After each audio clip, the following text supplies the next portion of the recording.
Boa noite, meus irmãos, sejam todos bem-vindos a este lugar, amém? Visitantes, em especial, sejam bem-vindos também a essa casa. Neste momento, nós vamos expor a palavra de Deus neste lugar e estamos no nosso terceiro encontro dentro de uma série intitulada Jesus, o fim da religião, como nós vimos ali. E o tema que hoje eu vou trazer, irmãos, é restaurando a realidade do perdão. E eu te convido, antes de nós iniciarmos essa exposição, a mais uma vez inclinar a tua cabeça e junto comigo orar ao nosso Deus. Deus, em nome do teu Filho amado Jesus Cristo, oramos. Obrigado pela sua palavra e por sua graça. Um dia nós fomos tratados como filhos amados, resgatados. Obrigado. Ajuda-nos, Pai, a tratar o nosso irmão da mesma forma como somos tratados por Ti. Dá-nos entendimento diante da Tua verdade. Em nome de Jesus. Amém e graças a Deus. Amém, meus irmãos. Semana retrasada, quem esteve aqui conosco viu o nosso pastor com sangue nos olhos, quebrando tudo aqui em cima, e glória a Deus por isso, falando sobre a restauração do fervor espiritual, citando a carta à igreja de Laodiceia, nos lembrou sobre o perigo de uma vida autônoma e independente da presença de Deus. Na semana seguinte, então, veio o pastor Diego, e ele fala sobre o lugar de adoração, e vemos o próprio Cristo quebrando tudo. Eu não sei se você na semana passada também ficou imaginando, e Jesus tecendo um chicote, irmãos, e na sequência vem e dá no relho ali daqueles cambistas dentro do templo. O sistema legal de leis e rituais havia chegado ao fim. Ele se apresenta como o novo sacrifício, o novo e vivo caminho, Ele é o novo templo. E hoje eu quero falar sobre a restauração da realidade do perdão. E para chegar nesse ponto, irmãos, eu escolhi um tema para evidenciar aqui nessa introdução, atual em nossos dias, e que muitos chamam de cultura do cancelamento. Buscando uma definição desse termo na internet, se você fizer essa busca, você vai encontrar a seguinte definição: é um fenômeno moderno, segundo o qual uma pessoa ou um grupo é expulso de uma posição de influência ou fama devido às atitudes consideradas questionáveis, seja online, no mundo real ou em ambos. A cultura do cancelamento na sociedade contemporânea, como ficou popularmente conhecida, é uma espécie de linchamento virtual, onde um grupo de pessoas se reúne nas redes sociais para criticar alguém por ter expressado determinada opinião ou por ter agido em desacordo com o politicamente correto. Uma das principais características é não permitir que alguém erre. Alguns chamam de tribunal da internet, o movimento que julga e não dá a oportunidade para a pessoa contextualizar o seu erro, explicar a sua atitude, e geralmente não há perdão para essa pessoa. Talvez você já esteve envolvido em algo parecido. Talvez você se envolveu sendo omisso na defesa de tal pessoa. Ou pior, talvez você foi o causador de algo semelhante. Sem entrar, irmãos, no mérito de dizer que as atitudes dessas pessoas são certas ou erradas, o principal que precisa nos fazer refletir nesta noite é se as pessoas têm o direito de ser juízes sobre a vida das outras, ou ainda de cercear, de limitar o direito de opinião do outro. Até que ponto o julgamento na internet é bom? Até que ponto o julgamento na vida real é bom? Só que essa história ela não é, embora esse termo, cultura do cancelamento é contemporâneo, é atual, essa história ela é antiga. Nós vamos ver aqui um episódio na época de Cristo, onde uma pessoa será exposta diante de um tribunal. Queriam cancelar esta mulher, mas não só ela é usada como um trampolim, ela é usada como ela é útil para chegar num fim. Nós vamos ver e aprender que às vezes, infelizmente, isso também acontece dentro da igreja. Pode ser sim um reflexo da cultura que hoje nós vivemos no mundo, meu irmão, mas nós temos que ter consciência de que nós precisamos ser diferentes. Às vezes de forma despretensiosa, não muito clara em nossas mentes, nós praticamos isso, inclusive aqui, dentro da igreja, o cancelamento de pessoas. A partir do texto que nós vamos ver em João, no capítulo 8, se você quiser se preparar para ler, do verso 1 ao 11, nós poderemos ver como que Deus lida com pecadores com base na graça de Cristo Jesus.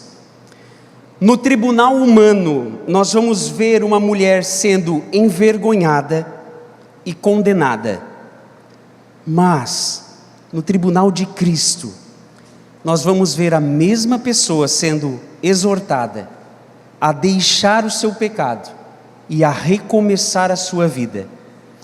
Eu chamo a atenção de todos aqui nessa noite para que percebamos, irmãos, que em algum momento, assim como essa mulher, todos nós fomos pegos em flagrante, fomos acusados pela lei do Senhor, pegos em flagrante em nossos pecados. Vamos ao texto, João capítulo 8, do verso 1 ao 11. Enquanto eu leio, eu vou acompanhar aqui pela tela. Eu gostaria que você fizesse um exercício, irmãos, de tentar imaginar essa cena acontecendo diante de nós. Jesus, no entanto, foi para o Monte das Oliveiras.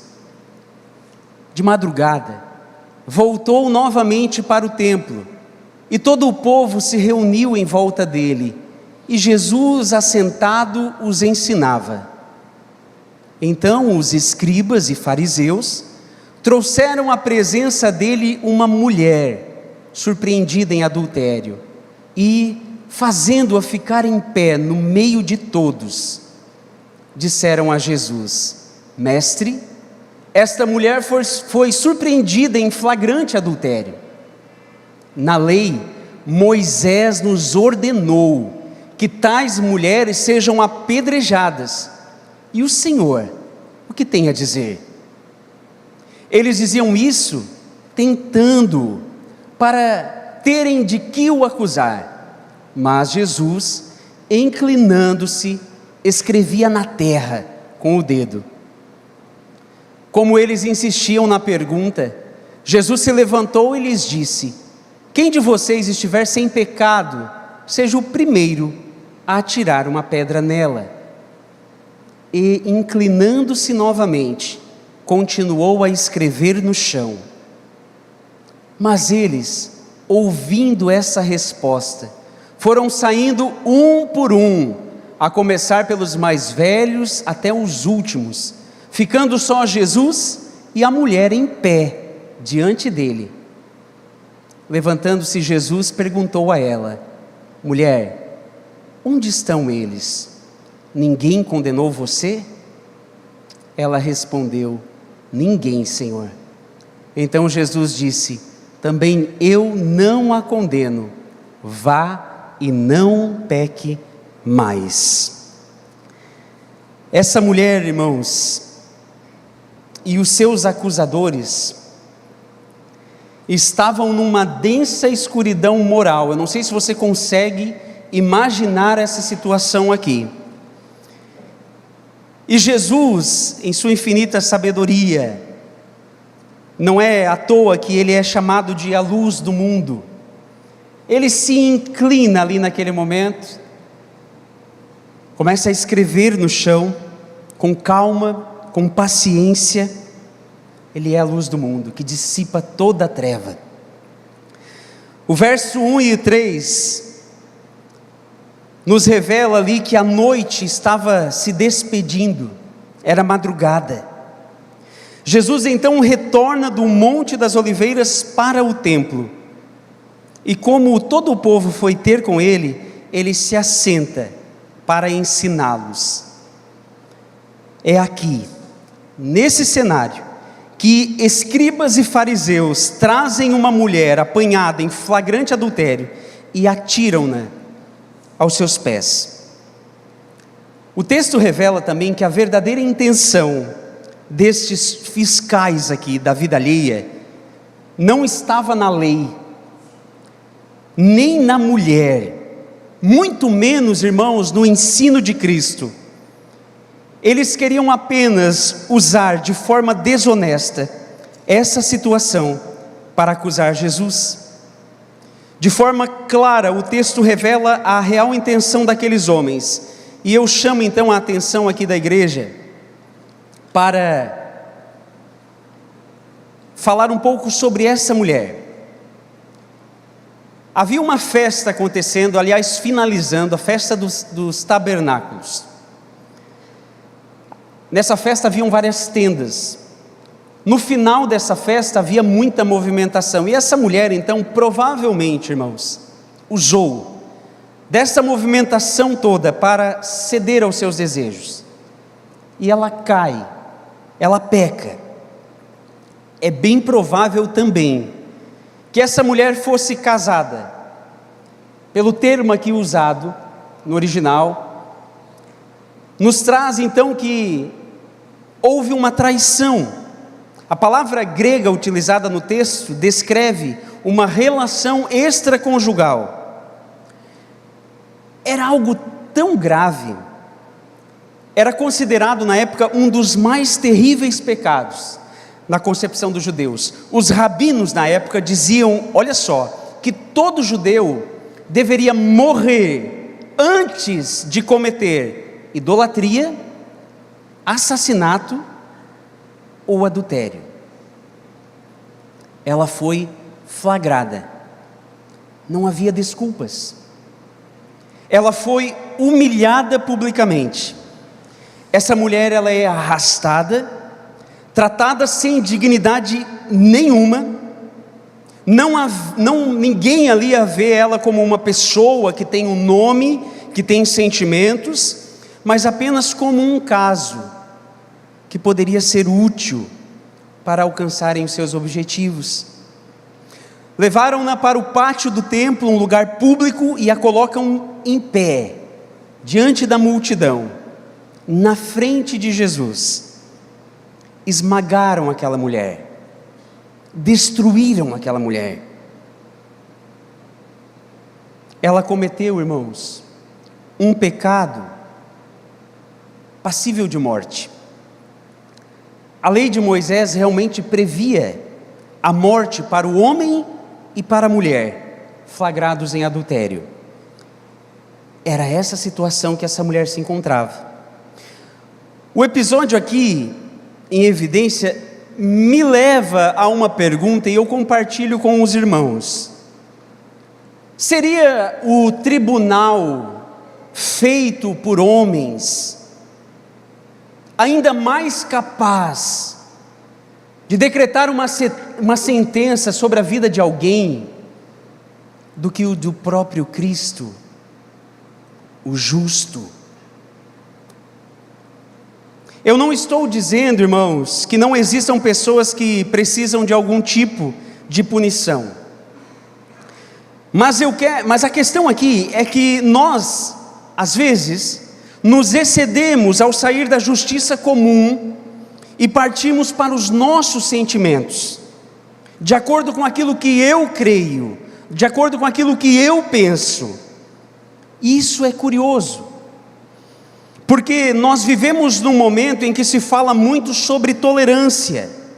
Devemos tolerar e aceitar qualquer atitude, pensamento ou ideologia que não fira outras pessoas. Mas estes mesmos que pregam a tolerância, quando se deparam com alguém que eles consideram intolerantes diante de si mesmo e de suas convicções, eles se tornam intolerantes. Olha quão obscuras eram aqui as intenções destes homens. O objetivo final, não importando os meios, e isso deve nos preocupar, era tentar ao Senhor, fazer com que Ele falasse algo que produzisse provas, para que Ele então fosse preso. A situação aqui, irmãos, era uma sinuca de bico. Jesus estava diante da lei romana. Se Ele concorda com aqueles homens, aquela mulher seria apedrejada. E isso ainda seria grave, porque um judeu não poderia praticar esse tipo de acusação.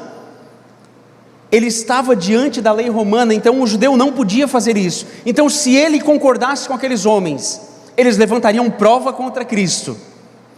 Mas, se ele ignorasse o que estava acontecendo, dizendo: pessoal, deixa essa mulher, ele poderia ser acusado de ser conivente com o pecado. Nem de um lado nem do outro. Abra um parênteses aqui, irmãos. Tenha isso durante toda essa mensagem.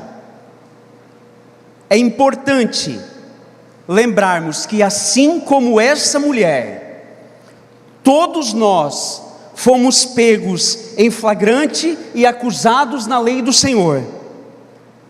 Mesmo que consigamos, irmãos, esconder os nossos pecados de qualquer pessoa, próximo ou não, até mesmo do nosso cônjuge, da sua esposa, do seu esposo. Quando vamos para Hebreus, no capítulo 4 e no verso 13, a coisa encarde para o nosso lado. E não há criatura alguma encoberta diante dele. Antes, todas as coisas estão nuas e patentes aos olhos daquele com quem tratamos. Os olhos dele estão sobre nós. Por isso eu repito, todos nós fomos pegos em flagrante diante do nosso pecado. Nada está oculto diante do nosso Deus. Com essa consciência, eu quero falar sobre a nossa crueldade, irmãos. Permita nesta noite que o Evangelho toque nas suas feridas, em nossa podridão, em nosso orgulho, na nossa falsa humildade. Escribas e fariseus ali estavam cegos pela inveja de Jesus. Morte e prisão eram os únicos pensamentos que rodeavam a mente daqueles homens, o desejo nos seus corações. Aconteciam coisas que os deixavam cada vez mais furiosos. Os guardas às vezes tinham ordens: vão até Jesus para prendê-lo. Chegando lá, ouviam o mestre a falar, e eles voltavam extasiados com as palavras de Cristo. Os judeus ficavam furiosos. No verso 4 ao 7, disseram a Jesus: mestre, essa mulher foi surpreendida em flagrante adultério. Na lei, Moisés nos ordenou que tais mulheres sejam apedrejadas. E o Senhor, o que tem a dizer? Eles diziam isso tentando para terem de que o acusar. Mas Jesus e inclinando-se, escrevia na terra com o dedo. Como eles insistiam na pergunta, Jesus se levantou e lhes disse: quem de vocês estiver sem pecado, seja o primeiro a atirar uma pedra nela. Nós somos maus, irmãos. Nós usamos de artimanhas para atingir os nossos objetivos, sem pensar nas pessoas, nas consequências de nossas ações. Nós somos hipócritas, pois por vezes nós falamos e fazemos coisas, mas no fundo nós sentimos outra, e isso é hipocrisia. A cultura contemporânea, ela tolera quase todo tipo de comportamento, exceto a hipocrisia. Quer uma prova disso, irmãos? A nossa sociedade, ela não tem problema nenhum com alguém que é homossexual, ou que usa pornografia, mas se um ativista contra a legalização do casamento gay é descoberto na homossexualidade, ou se um pastor que prega contra a pornografia é achado no seu computador fotos pornográficas, toda a zombaria, indignação e desaprovação social vão cair sobre ele. Não por causa, repare isso, não por causa dos seus erros, mas porque ele se opunha aos erros que ele mesmo tem. Por vestir uma máscara de virtude, quando ele mesmo não é virtuoso, por ser um hipócrita. Aqui nós vemos homens que aparentemente prezavam por grande zelo, que reverenciavam a lei, eram santos homens, que velavam pelo cumprimento das Escrituras, mas que maquinavam matar a Jesus. Aparentemente defensores da família, gente que não pode permitir o erro. Adultério, meus irmãos, de fato é um atentado contra Deus, ao cônjuge, aos filhos, à igreja. Mas especificamente aqui, eles não estavam sendo zelosos por esses motivos, muito pelo contrário. Eles usavam do seu conhecimento para usar uma máscara de santidade, com o propósito final de matar a Jesus. Eram tão meticulosos, que chamam a Cristo de mestre, diante de todos, enquanto no coração tramam contra ele, cheios de veneno, enganadores. Não se importam com a vida da mulher, expuseram esta pobre numa situação de vergonha pública, evocavam a lei para matar e não para amar. Hendrickson diz que, para realizarem este propósito diabólico contra Jesus, jogaram para o alto qualquer resquício de gentileza ou vergonha que tivessem. A vergonha e os sentimentos da pobre mulher, ao ser exposta publicamente, não lhe significava nada, enquanto não alcançavam o objetivo que haviam proposto. Eles matariam se necessário. Eles bajularam Jesus para tentá-lo. Repare que no texto eles chamam Jesus de mestre, mas não o honram, não lhe ouviam muito menos lhe obedeciam. Aqueles fiscais ali da vida alheia estavam cegos, com um coração endurecido, só conseguiam, meus irmãos, ver e apontar o pecado dos outros, mas não os próprios. Eles eram apenas acusadores, nunca ajudadores. Eles não amavam a lei, não aborreciam o pecado, não buscavam a glória de Deus, finalidade pela qual o homem foi criado, mas eles buscavam a glória pessoal tão somente, parciais, preconceituosos. Só trouxeram, reparem, só trouxeram um homem. A lei dizia que se homem e mulher fossem pegos, ambos deveriam morrer. Deixaram o homem escapar? A lei previa a morte para o homem também. Acusaram o mais fraco.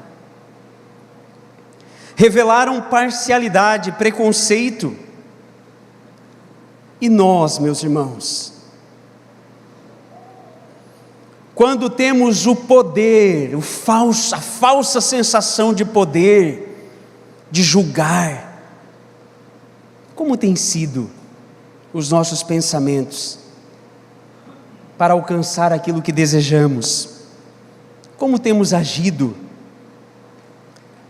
Temos o mesmo tratamento recebido por Cristo perante os nossos irmãos? Perceba que agindo assim, esses homens se tornam mais culpados que a acusada. Nós vamos ver aqui no desenrolar da história, a Ré, essa mulher, ela sairá perdoada, mas esses homens acabam ainda mais endurecidos. Ela absolvida, eles condenados. MacArthur diz, ironicamente, aqueles que quiseram montar uma armadilha contra Jesus saíram envergonhados. Aqueles que desejavam condenar a mulher saíram condenados. Infelizmente, o senso de culpa deles não os levou ao arrependimento e à fé em Cristo Jesus. Esse episódio ele nos ensina uma grande lição, meus irmãos. Os mais depravados e maus são os mais severos acusadores. Eles usaram a lei do Senhor, as Escrituras, para humilhar aquela mulher. Mas o interessante é que eles não julgavam a si mesmos. Isso, infelizmente, acontece no meio da igreja também, aqui, no meio do povo de Deus. Gente que talvez se ache acima da média, que usa as Escrituras para justificar não só os seus pecados, mas principalmente e mais grave, para pecar contra o seu irmão. Não percebe, irmãos, que pecam contra Deus. Romanos 3:23, pois todos pecaram e carecem da glória de Deus. Essa é a nossa condição, pecadores. Eu não estou tratando, você pode estar me criticando já aí na sua cabeça, me julgando. Eu não estou tratando, irmãos, a condição pecaminosa dessa mulher, mas tentando fazer com que venhamos a olhar para nós, para o nosso pecado, porque às vezes parece que nós não estamos preparados para ter atos como esse de Jesus nessa história. Será que você agiria como esses homens ou como Cristo agiu? Eu quero falar um pouquinho sobre a misericórdia de Jesus agora. Que grande lição nós temos, irmãos. Jesus já havia advertido aqui no Sermão do Monte que nós não devemos julgar para não sermos julgados. Ele fala que com a medida que julgamos, nós seremos julgados. Alertou sobre o perigo de querermos tirar o cisco do olho do nosso irmão, não observando a trave que existe nos nossos olhos. Versos 7 e 11, por favor. Quem de vocês, como eles insistiam na pergunta, Jesus se levantou e lhes disse: quem de vocês estiver sem pecado, seja o primeiro a atirar uma pedra nela. E inclinando-se novamente, continuou a escrever no chão. Mas eles, ouvindo essa resposta, foram saindo um por um, a começar pelos mais velhos até os últimos, ficando só Jesus e a mulher em pé diante dele. Levantando-se, Jesus perguntou a ela: mulher, onde eles estão? Ninguém condenou você? E ela respondeu: ninguém, Senhor. Então Jesus lhe disse: também eu não a condeno, vá e não peque mais. Irmãos, nós exigimos dos outros aquilo que nós não praticamos. Somos intolerantes com os outros e complacentes com nós mesmos. Pense comigo aqui, diante desse cenário que nós vimos.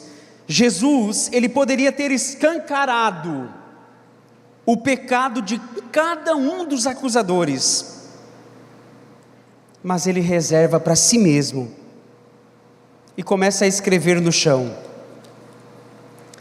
Hendrickson diz: não aprouve ao Senhor nos revelar se ele escreveu algumas palavras ou se desenhou alguma figura no chão, e se escreveu, a quem direcionou as suas palavras, ou o que escreveu e por que escreveu.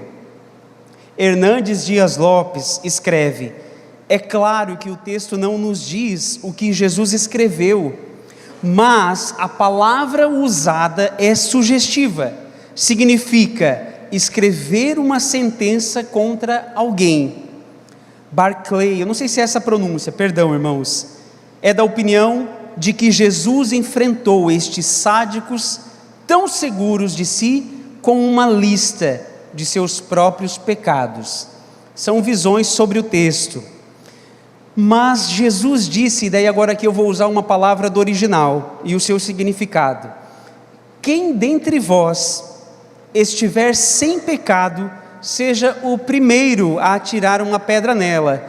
E agora a palavra grega utilizada aqui é anamartetos, sem pecado, que significa também, não só sem pecado, mas sem desejos pecaminosos.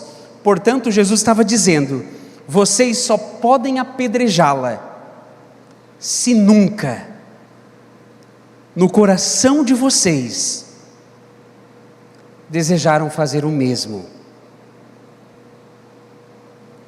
Jesus toca no nervo exposto aqui da ferida. O pecado deles eram piores, irmãos, do que os pecados dela. Ela estava envergonhada, com o rosto no chão, por causa do seu pecado. Mas eles nutriam indiferença para com a mulher, inveja, ódio de Jesus, ao ponto de estarem tramando matá-lo. Jesus, irmãos, valoriza a lei. Ele expõe aqui a gravidade do pecado, mas ele ama o pecador a ponto de restaurá-lo. É interessante que nós percebamos que lei e graça, elas são complementares, meus irmãos, nunca concorrentes. Ninguém jamais foi salvo por guardar a lei. Mas ninguém foi salvo pela graça sem que antes tivesse sido convencido pela lei. Elas são complementares. Ele age de maneira diferente daqueles que expuseram a mulher aqui ao ridículo. Jesus conhecia os seus pensamentos, sabia do plano abominável ali deles. Ele poderia ter exposto aqueles acusadores, ele poderia ter denunciado o coração deles. O que você faria se você tivesse esse poder diante de uma situação onde aqueles que tramam contra você, maquinam contra você? Se você tivesse conhecimento dos seus pensamentos, como você agiria, meu irmão? Será que você seria parecido com Cristo?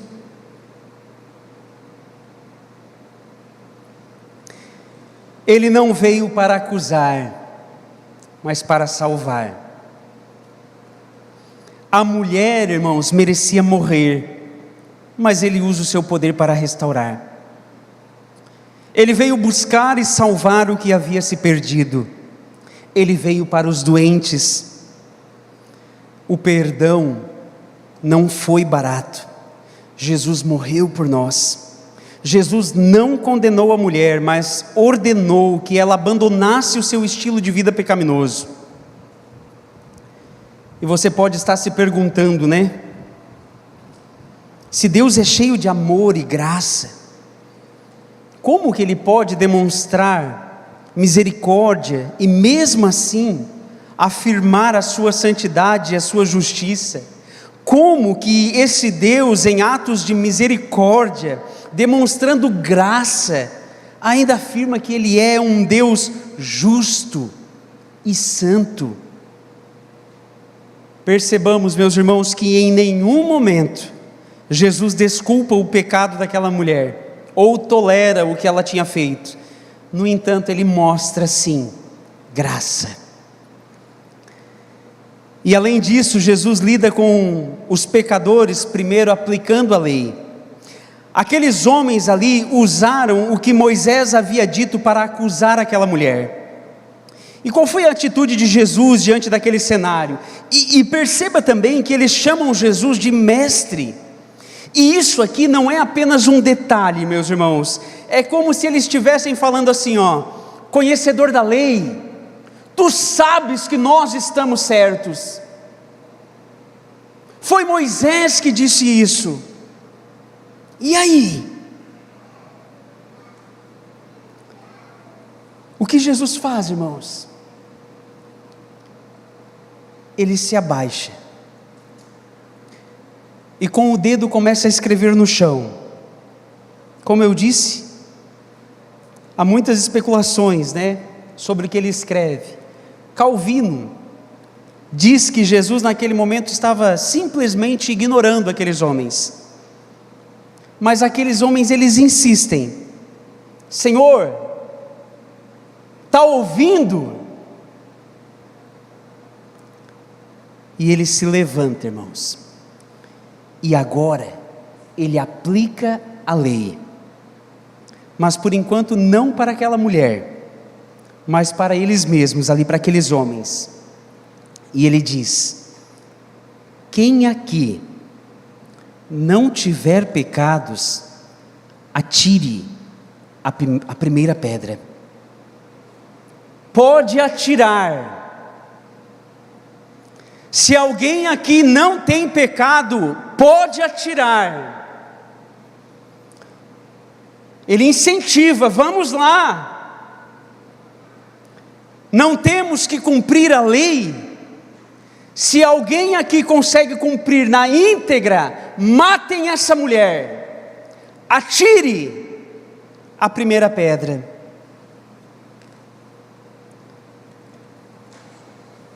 Ele aplica a lei. E no verso 9, ouvindo essa resposta, foram saindo, um por um, a começar pelos mais velhos, até os últimos, ficando só Jesus e a mulher, em pé, diante dele. Eu abro um parênteses aqui, irmãos. Muitos usam esse texto de forma errada. Você já ouviu? Ninguém pode me julgar. Atire a primeira pedra. Quem é você? A história não é bem assim. Jesus não está falando que ninguém pode julgar ninguém, e nós provamos isso com a própria Bíblia, trazendo outros textos. Mateus 7, verso 3: porque você vê o cisco no olho do seu irmão, mas não repara na trave que está no seu próprio. Ou como você dirá a seu irmão: deixe que eu tire o cisco do seu olho, quando você tem uma trave no seu próprio? Hipócrita, tire primeiro a trave do seu olho, e então você verá claramente para tirar o cisco do olho do seu irmão. Repare aqui, irmãos, que a questão toda está na hipocrisia. O que é condenável é a hipocrisia. Em 1 Coríntios, Paulo espera que a igreja julgue os de dentro. Isso é bíblico. João vai nos orientar que venhamos a julgar de acordo com a reta justiça. Isso tem a ver com a palavra de Deus.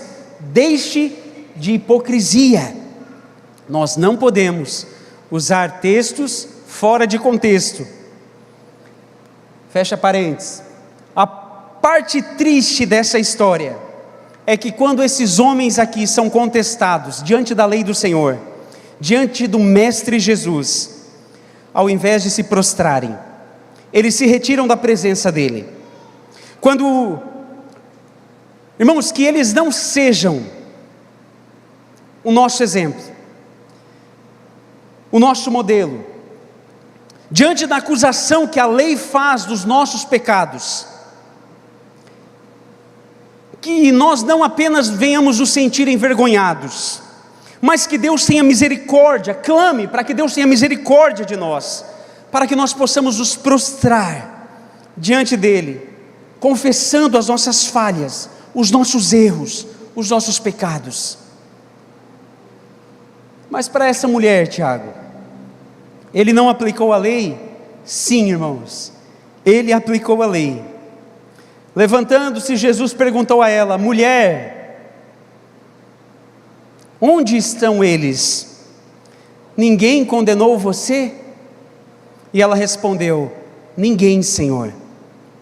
Então Jesus disse: também eu não a condeno, vá e não peque mais. Olha a maravilha desses textos agora aqui, irmãos. Romanos capítulo 8, verso 1 e 2. Agora, pois, já não existe nenhuma condenação para os que estão em Cristo Jesus, porque a lei do Espírito da vida em Cristo Jesus livrou você da lei do pecado e da morte. E se nós avançamos no mesmo capítulo, no verso 33 e 34, quem intentará acusação contra os eleitos de Deus? É Deus quem justifica, quem os condenará? É Cristo Jesus quem morreu, ou melhor, quem ressuscitou, o qual está à direita de Deus e também intercede por nós. Agora volta, com esse entendimento, volta lá. Levantando-se, Jesus perguntou a ela: mulher, onde eles estão? Ninguém condenou você? Ela respondeu, e o segredo está na resposta dessa mulher: ninguém, Senhor.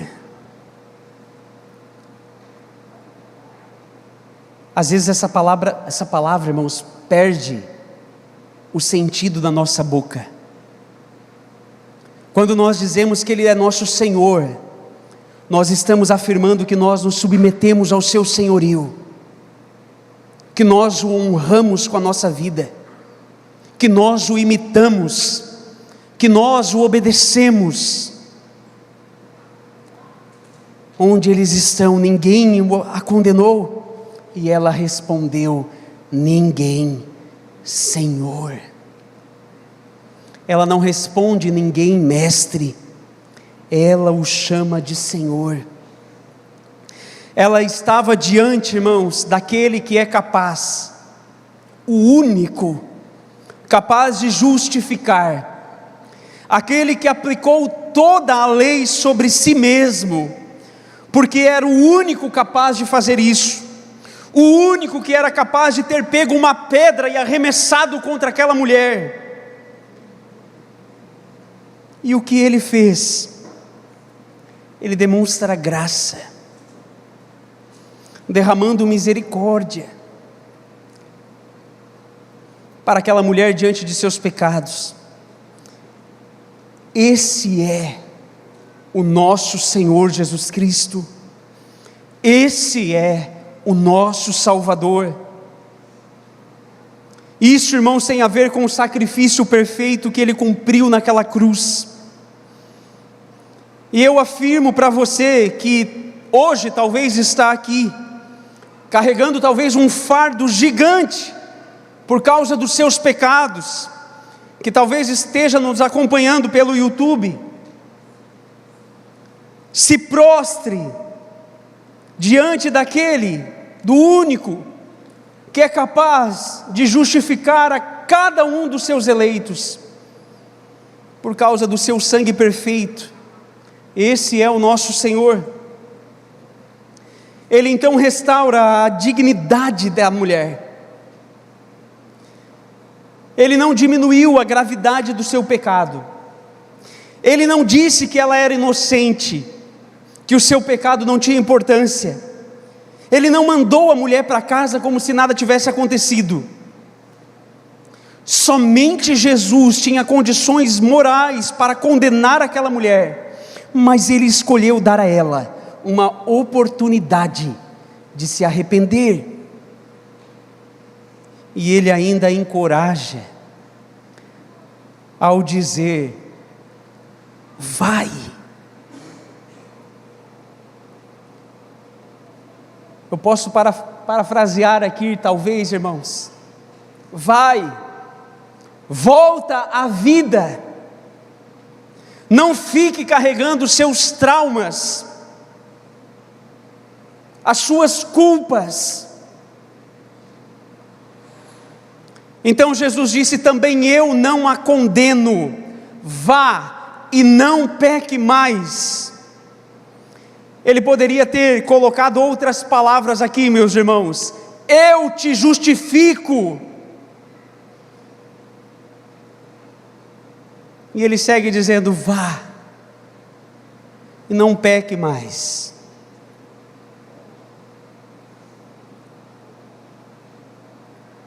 Eu sigo para a conclusão desse momento. Eu chamo já o grupo de louvor aqui. E eu chamo a tua atenção para a ordem das palavras deste texto. Elas não estão aqui, irmãos, elas não são aleatórias. Repito, as palavras deste texto não são aleatórias. Jesus, ele diz: nem eu te condeno.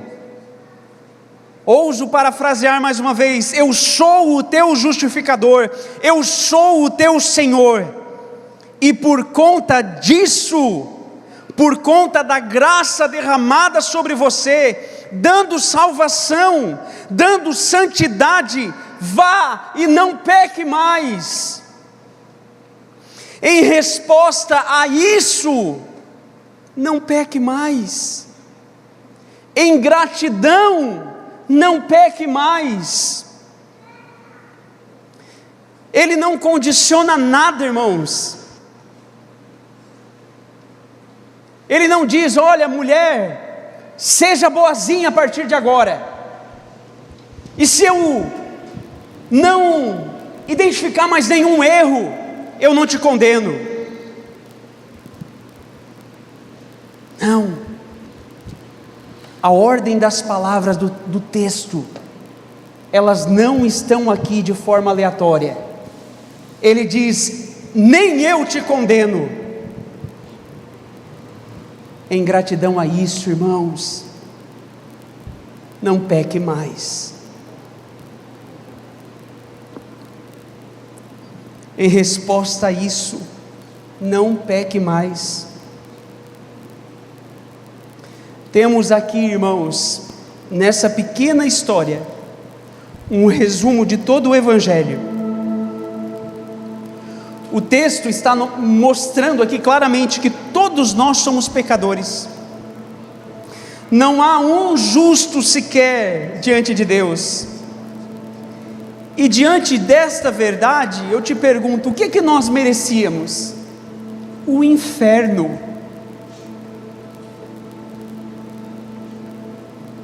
Nós merecíamos o inferno. A lei nos condena. Mas então vem a boa notícia: o Senhor,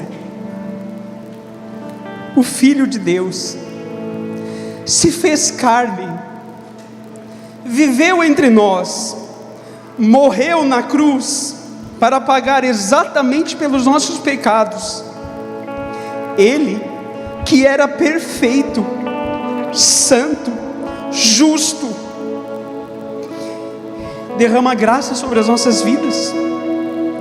E agora Ele diz: por conta disso, não pequem mais. Dentro de você existe o Espírito Santo, que lhe capacita a lutar contra cada pecado na sua vida. Vá e não peque mais.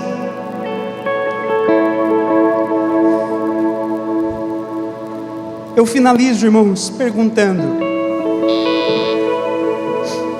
que papel nós, a Igreja de Cristo, temos assumido diante do mundo? Nós existimos para ajudar pessoas a conhecerem a Deus, viverem em comunidade e a servir no mundo. Que papel nós temos vestido diante da sociedade? Você é aquele que tem levantado os pecados do seu irmão? Aquele que acusa com o intuito de destruir ao invés de gerar vida? O nosso inimigo é aquele que nos acusa, levanta na nossa face os nossos pecados, e ele nos acusa, irmãos, com o intuito sim de destruir a nossa reputação, mas principalmente de envergonhar o nome de Cristo. Cuidado, às vezes nós somos um mero instrumento nas mãos de Satanás. Você é apenas um trampolim para o objetivo final dele: envergonhar o nome de Cristo. Existe um outro posicionamento, aquele que oferece graça, e diante não só dos nossos pecados, mas quando olhamos para outras pessoas, quando servimos. Quem é você neste contexto, meus irmãos? Que tipo de política você tem adotado? Talvez, antes de postar aqueles textões e tentar cancelar alguém, olhe para Jesus e aprendamos com Ele a tratar o próximo com graça, com a mesma graça